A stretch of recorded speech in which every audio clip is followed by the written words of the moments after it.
If the blower runs but no air comes from the vents, start by assuming the airflow path is blocked or disconnected. First, verify that the blower motor is actually moving the fan. Shut power off at the service panel, remove the access panel, and spin the blower by hand to feel for binding. If the wheel is loose on the shaft, it may slip when powered and create no airflow.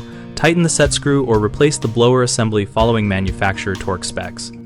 Inspect the return and supply ducts from the unit outward, feeling for air movement at the plenum and listening for escaping air that indicates a disconnected run.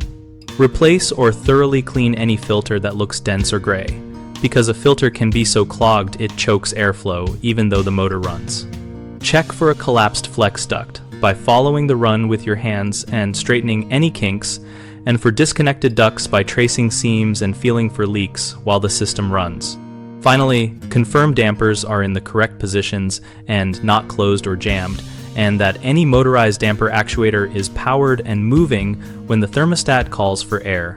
Common mistakes are assuming the motor is the problem when the blower wheel has slipped or lost balance, which you can detect by inspecting the fan coupling and ensuring the wheel is tight on the shaft and true.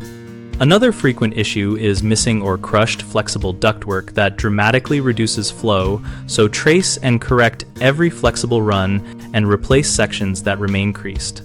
A third problem is an over-restricted filter or return grill that is overlooked. Swap in a clean, correctly sized filter and temporarily remove the grill to check whether flow returns to normal. On bighomeprojects.com, we help homeowners find local contractors for repairs like duct reconnection, blower wheel replacement, and duct cleaning. We also help contractors find work and grow their local client base, and we host a discussion community where homeowners and pros share tips and troubleshooting experiences.